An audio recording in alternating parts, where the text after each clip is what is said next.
बिस्मिल्लाहिर्रहमानिर्रहीम। Dear students, अस्सलाम वालेकुम। आज के लेक्चर में पार्ट 2 को डिस्कस करेंगे, electrons moving in a one dimensional potential well. Part 1 previous lecture में डिस्कस कर चुके हैं। तो स्टूडेंट्स, जहाँ से हमने स्टॉप किया था वहीं से आज कंटिन्यू करेंगे। हमने वेव फंक्शन फाइंड आउट कर लिया था साइन की फॉर्म में, और ए जो कांस्टेंट था हमारे पास, जो कि एम्पलीट्यूड कहा था हमने, वो रहता था, और उसकी वैल्यू हम आज फाइंड आउट कर सकते हैं। उसकी वैल्यू हम किस तरह से फाइंड आउट करेंगे? हम कह देते हैं वो जो कांस्टेंट था ए यानी एम्पलीट्यूड, उसको हम डिटरमिन कर सकते हैं by using the normalisation condition. हम कह सकते हैं जो हमारे पास पार्टिकल ट्रैप किया गया है पोटेंशियल वेल के अंदर, उसके साथ जो वेव फंक्शन अटैच्ड है वो इस तरह से है कि वो नॉर्मलाइज्ड है। उसकी पार्टिकल के इनसाइड बॉक्स में होने की प्रोबेबिलिटी जो है वो इक्वल टू 1 है, यानी कि पार्टिकल मौजूद तो है ना बॉक्स के अंदर। जब पार्टिकल बॉक्स के अंदर मौजूद होगा तो इट्स मीन वो अंदर ही पाया जाता है, तो उसकी प्रोबेबिलिटी क्या होगी? Equal to 1। तो इस तरह से हम कांस्टेंट ए जो है एम्पलीट्यूड फैक्टर, उसकी वैल्यू फाइंड आउट कर सकते हैं by applying the normalisation condition. तो नॉर्मलाइजेशन कंडीशन आप फेमिलियर है, क्वांटम मैकेनिक्स में आपने स्टडी किया था। आपके पास जो वेव फंक्शन होता है उसको मल्टीप्लाई करते हैं उसी वेव फंक्शन के कॉम्प्लेक्स कंजुगेट के साथ, और रिजल्ट अगर इक्वल टू 1 आ जाता है तो वो आपके पास कहलाता है नॉर्मलाइजेशन कंडीशन। अब यहाँ पे क्वेश्चन ये राइज होता है स्टूडेंट्स, हम साई एन एक्स जो कि वेव फंक्शन को रिप्रेजेंट कर रहा है और 1 डायमेंशनल या 1D मोशन को रिप्रेजेंट कर रहा है, x means along x axis 1 dimensional motion, इसकी वैल्यू कहाँ से आएगी? तो स्टूडेंट्स, इसकी वैल्यू हम प्रीवियसली बता चुके हैं, हमने पार्ट 1 में डिस्कस किया था। हमारे पास जो वैल्यू थी वेव फंक्शन की वो equal to A sine of K X थी। मैं इस वैल्यू को यूज़ कर लूँगी इस कंडीशन के अंदर, इस इक्वेशन के अंदर। तो यहाँ पे हम साइन एन एक्स की वैल्यू तो पुट कर लेंगे, तो इसके साथ जो स्टेरिक है उसके साथ, तो फिर हम उसमें भी वैल्यू पुट करेंगे। वो कैसे, आप देखें, मैंने ए साइन एक्स जो सिंपल है उसको एज इट इज़ पुट किया, उसके बाद जो स्टेरिक वाला फंक्शन है उसको पुट करते हुए उसके ऊपर स्टेरिक राइट कर लिया। इट्स मीन कि उसका कॉम्प्लेक्स कंजुगेट होल्ड करता है किसका? ए का भी और साइन के एक्स का भी। अब आप ये भी जानते हैं कि जो आपके पास स्टेरिक विदाउट कॉम्प्लेक्स नंबर हो, यानी कि यहाँ पे अयोटा टर्म ना हो, वहाँ पे वो अफेक्ट नहीं करता। जो आपके पास कॉम्प्लेक्स कंजुगेट है या स्टेरिक है वो जस्ट क्या करता है, अयोटा के साइन को चेंज कर देता है। लेकिन यहाँ पे तो अयोटा है ही नहीं, तो इट्स मीन कि यहाँ पे वो अफेक्ट क्रिएट नहीं करेगा। आपके पास ए sign K x after complex conjugate भी ए साइन एक्स ही रहेगा। तो स्टूडेंट्स, हम देख लेते हैं नेक्स्ट। देखें, मैंने जो ए और ए स्टेरिक है वो दोनों कांस्टेंट है, वो एक्स पर डिपेंडेंट नहीं है। मैंने उनको इंटीग्रेशन से बाहर राइट कर लिया है, और बाकी जो 0 to L मैंने कंडीशन वही लगाई है जो हमारे बॉक्स की थी, जो हमारे पोटेंशियल वेल की थी, कि उसकी जो बाउंड्री वॉल्स थी, एक जो है x इक्वल टू 0 पर पड़ी हुई थी और एक x is equal to L पर पड़ी हुई थी। तो इसलिए मैंने उधर से ही उसकी लेंथ जो है वो मेजरमेंट करते हुए 0 to L इसका इंटरवल सेट कर दिया है। बाकी हमारे पास यहाँ पे भी sine K X, similarly sine K X दोनों मिलकर क्रिएट करेंगे sine square K X D S which is equal to 1। Again students, हम जानते हैं ए को यानी सिंपल कांस्टेंट फैक्टर को मल्टीप्लाई करें उसके कॉम्प्लेक्स कंजुगेट के साथ, तो वो उन दोनों मिलकर ए स्क्वायर क्रिएट कर देते हैं। और ये प्रॉपर्टी आप इस तरह से जानते हैं कि आप उसको इस तरह मोड में स्क्वायर लिख सकते हैं। अगेन, जब यहाँ पे और कोई फैक्टर प्लस माइनस का साइन नहीं है, कोई अयोटा टर्म मौजूद नहीं है, तो ये आपके पास सिंपली ए स्क्वायर भी राइट किया जा सकता है। उसके बाद students, sign square K x को कैसे सॉल्व करें? तो इसके लिए आपने मैथ में प्रॉपर्टी स्टडी की हुई हैं, फार्मूलाज स्टडी किए हुए हैं, उनको हाफ एंगल फार्मूलाज कहते हैं। तो साइन स्क्वायर के एक्स को हम सॉल्व करते हैं 1 माइनस कोस 2 के एक्स ओवर 2।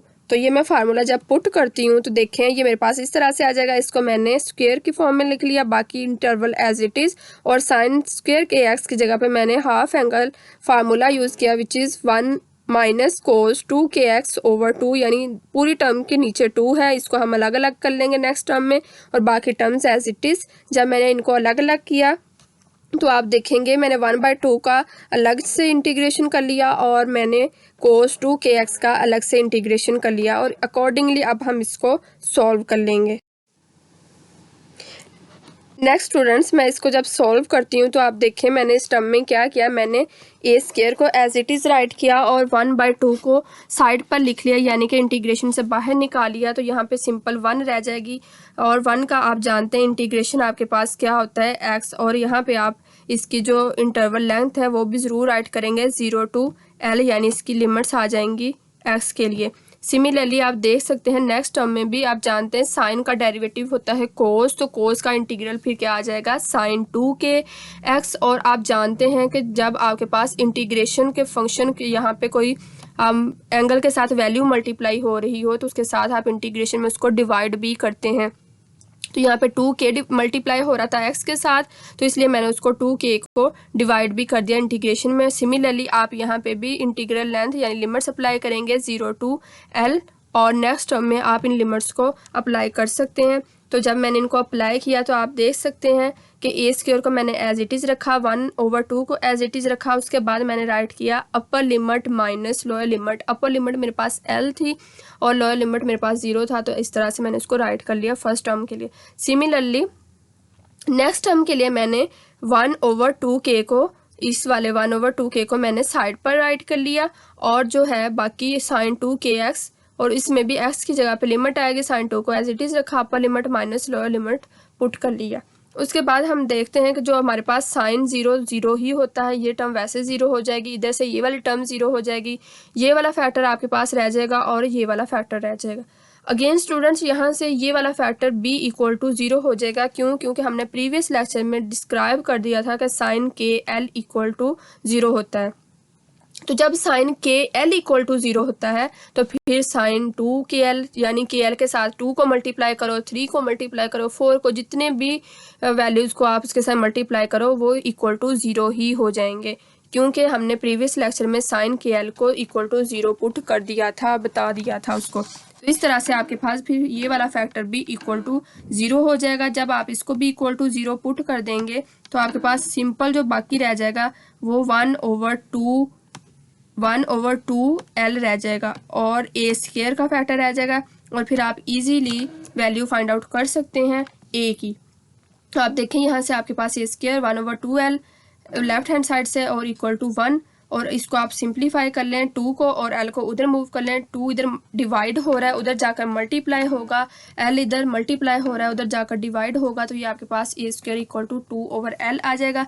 मज़ीद सिंप्लीफाई करते हैं तो हमारे पास a की वैल्यू √2L आ जाती है। अब a हमारे पास अननोन था, कॉन्स्टेंट था, और एम्पलीट्यूड हमने कहा था इसको, तो ये हमारे पास वैल्यू इसकी जो अननोन थी वो हमें फाइंड आउट हो गई है। हम अब इसका वेव फंक्शन राइट कर सकते हैं। So we can say that the normalised wave function is equal to √2/L sine nx π/Lx। अब आप कहेंगे साइन nx π/Lx कहाँ से आया, तो ये भी पार्ट 1 यानी प्रीवियस वीडियो में, प्रीवियस लेक्चर में मैं इसको जो है वो ड्राइव करवा चुकी हूँ। तो ए रहता था कांस्टेंट ए, तो उसको आज ड्राइव किया, तो उसकी वैल्यू यहाँ पे मैंने पुट कर दी है √2/L। नेक्स्ट स्टूडेंट्स, इसी एक्सप्रेशन को जो कि हमने 1 डायमेंशन के लिए लिखा है, इसको हम 3 डायमेंशन में जब राइट करते हैं वेव फंक्शन को, तो आपके पास ये टोटल वेव फंक्शन आ जाएगा, ये फॉर x एक्सिस, ये फॉर y एक्सिस, ये फॉर z एक्सिस। अब यहाँ पे जो हमारा केस था वो 1 डायमेंशनल था, इसलिए मैंने जस्ट वहाँ पे x का जो है वो फार्मूला राइट किया था। ये मैंने 3 डायमेंशन इसलिए किया कि आपको कुछ सिचुएशंस ऐसी होती हैं कि आपको कहा जाता है कि आपने जो पार्टिकल ट्रैप किया हुआ है वो 3 डायमेंशनली मूव करता है, तो उसके लिए जो वेव फंक्शन की शक्ल होगी, फॉर्म होगी, वो आपको यहाँ पे नज़र आ रही है। आप y एक्सिस के लिए अलग राइट करते हैं, z एक्सिस के लिए अलग राइट करते हैं, और वो हर एक जो वेव फंक्शन है वो दूसरे के साथ मल्टीप्लाई हो रहा होता है। आपने याद रखना है जो भी आपके पास वेव फंक्शंस होते हैं पार्टिकल्स के, वो आपस में मल्टीप्लाई होते हैं, उनको आप ऐड नहीं करते हैं। एनर्जीज ऐड होती हैं और वेव फंक्शंस आपके पास मल्टीप्लाई होते हैं। जब हम इसको मज़ीद सिंप्लीफाई करते हैं नेक्स्ट टर्म में, तो आप देखें यहाँ पे भी √2, यहाँ पे भी √2, यहाँ पे भी √2, तो ये आपके पास जो है वो मैंने अंडर रूट को 1/2 लिख रहा, और 2 × 8 होता है, तो वो मैंने इस तरह से राइट कर लिया। अब यहाँ पे डिवीजन में भी अंडर रूट में L और L है, यहाँ पे भी ये L³ आएगा, और L³ को मैंने जो है रिप्लेस कर दिया है V के साथ, where V represents the volume of the potential well. जो पार्टिकल को उसके अंदर पुट किया गया है, रखा गया है पोटेंशियल वैल्यू में, उसके वॉल्यूम को मैंने v से रिप्रेजेंट कर दिया और उस l क्यूब को लेंथ विड्थ और उसको मैंने मल्टीप्लाई करवा दी, क्यूब को मैंने रिप्लेस कर दिया v के साथ, तो इसलिए ये टर्म इस तरह से राइट कर दी। बाकी जो फंक्शन है साइन का x के लिए वो as it is, similarly y के लिए as it is, similarly z के लिए एज इट इज़ राइट करेंगे। और उसके बाद अगर हम एनर्जी की बात करते हैं स्टूडेंट्स, तो यहाँ तक वेव फंक्शन का तो कंप्लीट हो जाता है। अब एनर्जीज को मैंने कहा हम ऐड करते हैं, तो हम हर यानी डायमेंशन, चाहे वो एक्स एक्सिस हो, वाई एक्सिस हो, चाहे वो जी हो, हर एक को ऐड कर लेते हैं। तो जब आप इसका एक्सप्रेशन राइट करते हैं, एनर्जी की वैल्यू भी मैं पार्ट 1 में ड्राइव करवा चुकी हूँ, where E is equal to H cut square K square over 2m। तो जब हम 3 डिमेंशनली बात करते हैं तो फिर आपके पास H cut square over 2m हम रखते हुए साइड पर ब्रैकेट के अंदर के एक्स स्क्वायर प्लस के वाई स्क्वायर प्लस के जी स्क्वायर, यानी 3 डिमेंशंस को इस तरह से हम राइट करते हैं। फर्दर हम के की वैल्यू इसके अंदर पुट कर देंगे। के की वैल्यू कैसे फाइंड आउट करेंगे? के की वैल्यू भी पार्ट 1 में मैंने डिफाइन कर दी थी, ड्राइव करवा दी थी। K X is equal to N X pi over L X. Similarly K Y की वैल्यू, सिमिलरली के जी की वैल्यू आपको नजर आ रही है। इन वैल्यू को अब हम इसके अंदर पुट कर देंगे और उससे भी पहले हमें चाहिए होगा के एक्स का स्क्वायर, क्योंकि यहाँ पे एनर्जी की इक्वेशन में के एक्स स्क्वायर, के वाई स्क्वायर और के जी स्क्वायर चाहिए। तो आप इन हर इक्वेशन को, हर फैक्टर को दोनों साइड पर स्क्वायर करवा लें। जब आप स्क्वायर करवाते हैं तो आपके पास इस तरह से आ जाएगा K X square N X square pi square over L square and accordingly बाकी टर्म्स। फिर आप इन वैल्यूज़ को इसके अंदर जब पुट कर देते हैं, आप देखेंगे के एक्स स्क्वायर की जगह पे जब ये वाली वैल्यू आएगी N X square pi square over L square, तो यहाँ से जो पाई स्क्वायर और एल स्क्वायर हर एक में मौजूद है वो भी कॉमन आ जाएगा इधर बाहर H cut square over 2m के साथ। लेकिन जो अंदर ब्रैकेट में फैक्टर रह जाएगा वो N X square N Y square और एन जी स्क्वायर रह जाएगा। वो नेक्स्ट टर्म में तो देखें स्टूडेंट्स, नेक्स्ट टर्म में आपके पास जो है N X square plus N Y square plus N Z square जो है वो आ गया है। यहाँ पे हम डिफाइन कर देंगे जो ये तमाम फैक्टर हैं ये इक्वल टू 0 नहीं होंगे, क्योंकि ये रिप्रेजेंट कर रहे हैं क्वांटम नंबर्स को, और क्वांटम नंबर इक्वल टू 0 नहीं हो सकते जब भी पार्टिकल को ट्रैप किया जाता है पोटेंशियल वेल के अंदर। तो यहाँ से फिर हम एवरेज एनर्जी और थर्मल एनर्जी को कंपेयर कर सकते हैं। एवरेज एनर्जी ये वाली जो हमने फाइंड आउट किया, थर्मल एनर्जी हम जानते हैं हाफ mv स्क्वायर होती है। जब दोनों को कंपेयर किया मैंने तो आप देख सकते हैं मेरे पास जो general expression H cut square K square over 2m, ये जनरल मैंने जब एक यानी सिंगल पार्टिकल के लिए फाइंड आउट किया था वो वाला एक्सप्रेशन, और हाफ mv स्क्वायर के साथ जब इसको कंपेयर किया तो आप देख सकते हैं यहाँ से 2 और 2 तो हो जाएंगे कैंसिल दोनों साइड से। बाकी हम यहाँ से वैल्यूज़ को जो है वो सिंप्लीफाई कर सकते हैं। m को उस साइड पर मूव कर लेंगे, इधर से ये वाला m जो है उधर चला जाएगा तो ये उधर जाकर मल्टीप्लाई होगा, तो हम इसको कर देंगे m स्क्वायर v स्क्वायर, इधर से h cot square K square आपके पास एज इट इज़ आ जाएगा। अब यहाँ से हम जानते हैं एम वी क्या होता है, मोमेंटम होता है, इसको रिप्लेस कर देंगे पी के साथ, तो ये आपके पास आ जाएगा P square H cut square K square, हर जगह पे स्क्वायर मौजूद है। Taking square root on both sides, square root लेने से क्या होगा, आपके पास जो पी की वैल्यू है वो आ जाएगी where P is equal to H cut K. Again P हमारे पास इक्वल टू एम वी होता है, तो इसको इस फॉर्म में भी राइट किया जा सकता है, पी को एम वी से रिप्लेस करके एच कॉट के। अगेन यहाँ से हम जो है वो वैल्यू निकाल सकते हैं वी की, जो कि हम वेलोसिटी के फॉर्म में होती है, वी को वेलोसिटी कहते हैं, V equal to H cut के over M, where V is the velocity of the particle which is trapped inside the potential well. Similarly हम यहाँ पे डिफाइन कर देते हैं कि हमारे पास N X N Y N Z are the quantum numbers which holds the positive integer values. Next students, हमारे पास हम डिफाइन करते हैं कि जब हमने पार्टिकल को ट्रैप किया होता है पोटेंशियल वेल के अंदर तो उसकी जो एनर्जी होती है वो क्वांटाइज्ड होती है। क्वांटाइज्ड का मतलब होता है कि स्पेसिफिक चॉइस या स्पेसिफिक ऑर्बिटल्स के लिए उसकी एनर्जी को डिफाइन किया जाता है, या वो स्पेसिफिक स्टेट्स को होल्ड करता है। जैसे कि आपको यहाँ पे फर्स्ट वेल में नज़र आ रहा है, ये मैंने ग्राउंड स्टेट के लिए यहाँ पे ये ग्राउंड स्टेट को रिप्रेजेंट कर रहा है, जो कि यहाँ पे इसकी एनर्जी जो है वो इक्वल टू है E1 के। यहाँ पे जब पार्टिकल इस स्टेट में होगा तो उसका जो वेव फंक्शन है वो होगा psi1, और उसकी जो क्वांटम नंबर है वो n1, और ये x इक्वल टू 0 और x इक्वल टू l उसकी स्टेट को रिप्रेजेंट कर रहा है। जब हम इसको स्टूडेंट्स मैथमेटिकल फॉर्म में डिफाइन करते हैं तो वो किस तरह से आएगा आपके पास, हमने जो प्रीवियस लेक्चर में किया था k की वैल्यूज़ को k इक्वल टू 2π/λ और k इक्वल टू n π/λ, हमारे लिए ये रिलेशन जो है वो इम्पोर्टेंट होगा। हम इन दोनों वैल्यूज़ को कंपेयर करेंगे। जब कंपेयर करते हैं तो हमारे पास 2π/λ और n π/λ आ जाता है। यहाँ से हम जब वैल्यूज़ को मज़ीद सिंप्लीफाई करते हैं, पाई से कैंसिल आउट हो जाता है और बाकी आपके पास जो टर्म है इधर से 2l के साथ मल्टीप्लाई होगा तो 2l आ जाएगा और n पाई के साथ लैम्डा के साथ मल्टीप्लाई होके, तो इसको मैंने इक्वेशन नंबर 1 का नाम दे दिया। अब यहाँ पे स्टूडेंट देखें, वेल में मैंने n इक्वल टू 1 पुट किया, यानी कि 1 पुट इसलिए किया कि वो अभी फर्स्ट स्टेट में है। n इक्वल टू 1 यानी फर्स्ट स्टेट में पार्टिकल फर्स्ट क्वांटम नंबर है। तो जब आप n इक्वल टू 1 पुट करते हैं तो आपके पास इक्वेशन ए पे क्या फैक्ट होगा, तो इक्वेशन ए पे आपके पास इस तरह से फैक्ट हो जाता है, लैम्डा की वैल्यू इक्वल टू 2l आ जाती है। मज़ीद आप देख सकते हैं l की वैल्यू आपके पास λ/2 आ जाती है, तो इसलिए मैंने इस फैक्टर को l की फॉर्म में इधर राइट कर दिया, l इक्वल टू λ/2। अब आप देखेंगे यहाँ पे फैक्टर पे क्या फैक्ट हुआ, यानी वेव फंक्शन के ऊपर क्या फैक्ट होता है λ/2 होने से। इसका मतलब है जो आपके पास लेंथ है वो इस तरह से हाफ हो जाती है। ये थोड़ा सा फाइन लाइन आपने क्रिएट करनी है वेव की फॉर्म में, यानी कि आपके पास इस तरह से हाफ हो जाती है। तो ये आपके पास रिप्रेजेंट कर रहा है l equal to λ/2, half length को रिप्रेजेंट कर रहा है। सिमिलरली स्टूडेंट्स हम यहाँ से डिफाइन कर सकते हैं, जब वेवलेंथ आपके पास मैक्सिमम होगी तो फिर एनर्जी मिनिमम होगी।